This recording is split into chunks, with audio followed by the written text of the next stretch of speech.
Good morning students. In previous video we have discussed three types of economic activities. Today's our topic is types of farming. Farming is practiced in various ways across the world. World के अंदर जो है farming के जो है बहुत से तरीके प्रयोग किए जाते हैं depending upon the geographical conditions, demand of produce, labour and level of technology. तो ये भौगोलिक हालात के ऊपर डिपेंड करता है और प्रोडक्शन की डिमांड कितनी है और टेक्नोलॉजी का लेवल जो है वो कैसे है इसके ऊपर डिपेंड करता है। Farming can be classified into two main types. तो इसके आधार पर फार्मिंग को टू टाइप्स में बांटा जाता है। These are subsistence farming and commercial farming. तो सबसिस्टेंस फार्मिंग मीन जो निर्वाह कृषि। This type of farming is practised to meet the needs of the farmers family. एक किसान के परिवार की जरूरतों को पूरा करने के लिए जिस तरह की फार्मिंग करते हैं वो उसको सबसिस्टेंस फार्मिंग कहा जाता है। Traditionally low level of technology, इसके अंदर जो है वो तकनीक की जो है वो लो लेवल होता है, मीन्स निचले स्तर की तकनीक का प्रयोग किया जाता है। And household labour are used, और जो परिवार के भी सदस्य होते हैं वो भी जो है वो लेबर की तरह काम करते हैं उसके ऊपर। Use to produce on small outputs, और छोटे लेवल के ऊपर जो है वो कृषि करते हैं। Subsistence farming can be further classified as intensive subsistence and primitive subsistence. Subsistence farming को फिर आगे टू टाइप्स में बांटा गया है, इंटेंसिव और primitive. In intensive subsistence agriculture, the farmer cultivates a small plot of land. इसके अंदर जो है वो छोटा सा जो जमीन का एरिया होता है। यूजिंग सिंपल टूल्स, उसके ऊपर बिल्कुल साधारण औजारों के द्वारा कृषि की जाती है। एंड मोर लेबर, और जो है वो लेबर ज्यादा जो काम करती है। Climate with large number of days, तो इसके लिए जो क्लाइमेट का होता है उसके अंदर बहुत ज्यादा दिनों तक विद सनशाइन, मीन्स सूरज के जो है वो प्रकाश के कारण जो है वो ज्यादा दिनों तक इसके। एंड फर्टाइल सॉइल, और जो उपजाऊ मिट्टी है, permit growing of more than one crop annually on the same plot. उसी प्लॉट के ऊपर जो है वो साल के अंदर एक से जो है ज्यादा फसलें उगाने के लिए जो है वो ये ज्यादा सनशाइन के डेज लगते हैं। क्लाइमेट के जैसे क्लाइमेट की जरूरत होती है इंटेंसिव सबसिस्टेंस एग्रीकल्चर के अंदर। Rice is a main crop, तो इसकी मेन एग्जांपल राइस है। अदर क्रॉप्स इंक्लूड वीट, मेज, पल्सेस एंड ऑयल सीड्स। दूसरी जो है वो क्रॉप्स भी जैसे वीट, मेज, पल्सेस एंड ऑयल सीड्स भी जो है वो इंटेंसिव सबसिस्टेंस एग्रीकल्चर के अंदर आती है। Intensive subsistence agriculture is prevalent in the thickly populated areas of the monsoon regions of South, Southeast and East Asia।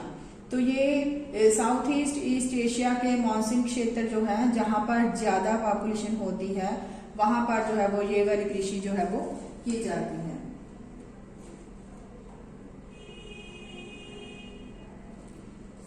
Next है primitive subsistence agriculture includes shifting cultivation and nomadic herding. इसके अंदर जो है वो शिफ्टिंग कल्टीवेशन और nomadic means घूमने फिरने वाली, पशुपालन वाली, जो हर्डिंग में पशु पालना।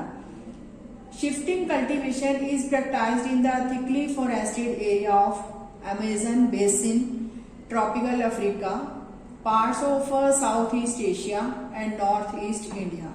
तो शिफ्टिंग कल्टीवेशन जो है जहां पर ज्यादा फॉरेस्ट जो एरिया होता है वो है अमेजन बेसिन, ट्रॉपिकल अफ्रीका के अंदर, और साउथ ईस्ट एशिया के कुछ पार्ट्स हैं और नॉर्थ ईस्ट एशिया के जो पार्ट्स हैं उसके अंदर की जाती है। These are the areas of heavy rainfall, यहाँ पर बारिश बहुत ज्यादा होती है। And quick regeneration of vegetation, बारिश ज्यादा होने के कारण यहाँ पर वेजिटेशन जो है वो जल्दी ही रीग्रो हो जाती है। A plot of land is cleared by felling the trees, तो एक जमीन का टुकड़ा जो है वो वृक्षों को काटकर साफ किया जाता है। एंड बर्निंग देम, और उसको वहां ही जलाया जाता है। The ashes are then mixed with the soil, तो जो उसकी जलाने के बाद जो उसकी राख होती है जिसको ऐश कहते हैं वो मिट्टी के अंदर ही मिक्स की जाती है। And crops like maize, yam, potatoes and cassava are grown. तो उस जो एरिया होता है उसके ऊपर ये फसलें जो है उगाई जाती हैं। After the soil losing its fertility, जब उस मिट्टी की उपजाऊ शक्ति कम हो जाती है, द लैंड इज अबंडेंट, तो उस लैंड को खाली छोड़ा जाता है। And the cultivators moves to a new plot, और जो कृषिकर्ता होते हैं वो नई प्लॉट की जो खोज में जो है वो चले जाते हैं, मीन्स उस जगह को खाली छोड़ देते हैं। Shifting cultivation is also known as slash and burn agriculture. तो शिफ्टिंग कल्टीवेशन का अदर नेम जो है स्लैश एंड बर्न एग्रीकल्चर भी इसको कहा जाता है। तो अगर आपको क्वेश्चन आता है define slash and burn agriculture, तो भी आंसर यही लिखना होगा। अगर शिफ्टिंग कल्टीवेशन आता है तो भी यही होगा।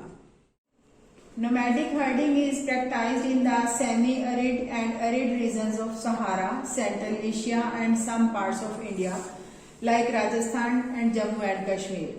Nomadic herding में जो घूमने फिरने वाले पशुपालक होते हैं, वो जो एरिया है इंडिया का, जैसे सेंट्रल एशिया के अंदर इंडिया के पार्ट्स हैं राजस्थान और जम्मू एंड कश्मीर और सहारा रीजन जो कि मरुस्थल के अंदर जो है इस तरह की कृषि करते हैं। In this type of farming herdsman, तो इस तरह की फार्मिंग के अंदर जो पशुपालक हैं move from place to place, एक जगह से दूसरी जगह पर घूमते फिरते रहते हैं।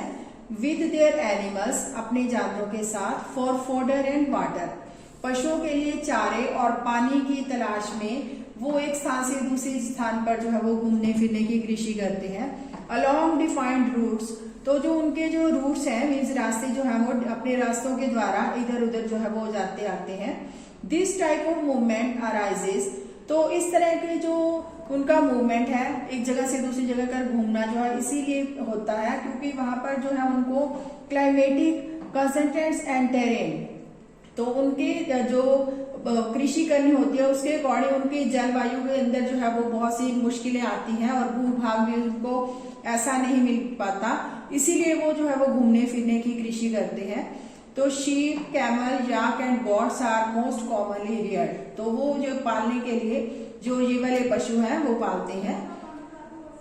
They provide milk, meat, wool, hides and other products to the herders and their families, क्योंकि इन जानवरों से जैसे शीप है, कैमल है, याक और गॉट्स है, उनसे उनको अपने परिवार के लिए दूध भी और मीट, वूल, ऊन भी मिल जाती है, हाइड्स, खाल भी मिल जाती है। इस तरह के जो है प्रोडक्ट्स जो है वो अपनी फैमिली के लिए जो हर्डर्स को जो है वो इन पशुओं से मिलते हैं। नेक्स्ट है commercial farming. In commercial farming crops are grown and animals are reared for sale in market.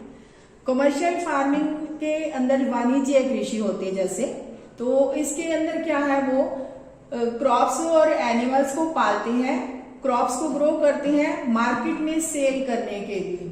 The area cultivated and the amount of capital used is large, तो इसके अंदर ज्यादा एरिया का प्रयोग किया जाता है और ज्यादा ही अमाउंट, पूंजी भी, कैपिटल मीन्स पूंजी, तो ज्यादा पैसा जो है वो इन्वेस्ट किया जाता है। Most of the work is done by machines, तो इस कमर्शियल फार्मिंग के अंदर मशीनों के द्वारा जो है वो ज्यादा काम किया जाता है। Commercial farming includes commercial grain farming, mixed farming and plantation agriculture, तो इसके अंदर जो है वो ये तीन तरह की grain farming, mixed farming and plantation agriculture जो है वो कमर्शियल फार्मिंग के अंदर आती है। In commercial grain farming crops are grown for commercial purpose, तो इस तरह की कृषि के अंदर जो क्रॉप्स ग्रो की जाती हैं वो कमर्शियल पर्पस मीन्स वाणिज्य के पर्पस के लिए, उद्देश्य के लिए की जाती हैं। Wheat and maize are common commercially grown grains, तो इसके अंदर ये दोनों फसलें जो है व्हीट एंड मेज जो है वो कमर्शियल फार्मिंग की एग्जाम्पल है। Major areas where commercial grain farming is practised are temperate grasslands of North America, तो ये कौन कौन सा एरिया है जहां पर कमर्शियल ग्रेन फार्मिंग की जाती है? ये है north America, Europe and Asia का जो है वो एरिया के अंदर जो है वो कमर्शियल ग्रेन फार्मिंग की जाती है। These areas are sparsely populated with large farms spreading over hundreds of hectares, तो ये बहुत ज्यादा जमीन का एरिया, जैसे 100 हेक्टेयर जो के अंदर फैली होती है, ये स्पार्शली वेपोरेटेड मीन्स कम जो है वहां पर पॉपुलेशन होती है। Sphere winters restrict the growing seasons and only a single crop can be grown. तो वहां पर जो है वो ज्यादा सर्दी होने के कारण वहां पर एक सिंगल क्रॉप्स मीन्स एक ही तरह की जो है वो फसल जो है वो ग्रो की जाती है। In mixed farming the land is used for growing food and fodder crops. तो मिक्स्ड फार्मिंग के अंदर जो लैंड यूज की जाती है उसके ऊपर चारा की क्रॉप्स जो है एंड रियरिंग लाइव स्टॉक्स, और जो पशु पालते हैं लोग उनके लिए जो चारा और फूड है उसके जो है वो ग्रो करने के लिए वो लैंड प्रयोग की जाती है। It is practised in Europe, eastern USA, Argentina, south east Australia, New Zealand and South Africa. तो इस तरह की मिक्स्ड फार्मिंग जो है वो ज्यादातर जो यूरोप के जो जैसे eastern USA, Argentina, south Asia, Australia, New Zealand और साउथ अफ्रीका के अंदर जो है वो ज्यादातर मिक्स्ड फार्मिंग की जाती है। Thanks, have a nice day.